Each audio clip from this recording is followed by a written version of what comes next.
Assalamualaikum warahmatullahi wabarakatuh. Jirtu daawwattoota keenya kabajamoo hardhammoo Arabiyaa Majlis kan akkam babbareedu isinii qabaadha dhufeetiin jira jechuudha. Kun biyya keenya keessa ni jira kan isin jechisiisudha jechuudha. Waan biyya Arabaatti yookaan biyyoota adda addaatti argitan jechuudha. Yeroo ammaa kana biyya keenya akka fedhetti guutee jira. Garuu gatii isaatu gurguddaadha malee jechuudha daawwattoota keenya. Gatii isaa tokko kan isinitti himota akkasumas eessatti akka argamu akkamitti akka ajajachuu dandeessan kan isinitti himutaa jechuudha. Viidiyoo kana hanga xumuraatti dhaggeeffadhaa jechuudha. Kun akkuma arguu jirtan bifa ajaa'ibaatiin jechuudha. Mana muluu keessa kan farrashattanii bareeffachuu dandeessan, mana keessa miidhagfachuu dandeessan Arabiyaa Majlis jechuudha.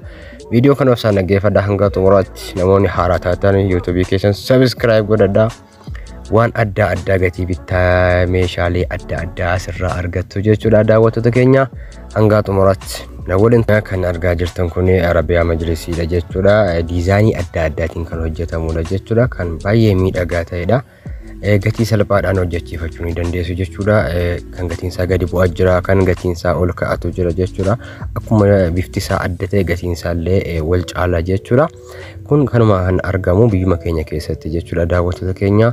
Gatii salphaadhaan akkamitti ajajachuu akka dandeessan kan isinitti himu ta'a jechuudha.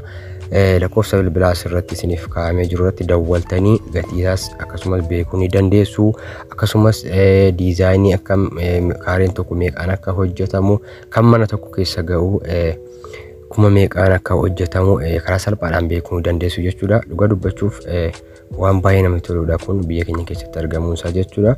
Irra caalaa kun Arabiyaa Majlis kan jedhamu kun biyyoota Arabaatti beekama jechuudha. Yeroo ammaa kana diizaayinii barbaaddanii mana keessan akka itti bareeffachuu dandeessan biyya keenya bakka hunda guuteetti jira. Lakkoofsa bilbilaa asirra jiru irratti dawwaltanii karaa salphaadhaan gatii isaa gaafachuu akkasumas eessatti akka argamu beekuu ni dandeessu jechuudha. Hello jedhaatii silkee asirra jiruun afaan Oromoo fi afaan Amaariffaatiin gaafachuu ni dandeessu isiniin jedha daawwattoota keenya. Mana keessan bareeffadhaa Arabiyaa Majlis jechuudha. Waan baay'ee namatti toludha dhugaa rabbi. Kun biyya keenya keessatti ni jira, nama jechisiisa. Baay'ee bareeda diizaayiniin isaa jechuudha. Gatiin isaa 60,000 hanga 50,000 100 oliitti jira jechuudha. Mana keessan miidhagfachuudhaaf diizaayiniin filannoo keessanii jechuudha. Akkuma arguu jirtan kunoo kan akkasiitu jira. Inni kunis baay'ee bareeda. Inni diimaan kun illee baay'ee bareeda jechuudha. Mana keessan yeroo naanneffatan jechuudha. Egaa daawwattoota keenya kana fakkaata Arabiyaa Majlis warri gatii isaa beekuu barbaadan karaa salphaadhaan jechuudha. Kanaafuu lakkoofsa asirra jiru irratti dawwalaatii akkasumas karaa WhatsApp fi Imotiin yookaan gaafachuu ni dandeessu. Akkuma arguu jirtan egaa kun diizaayinii adda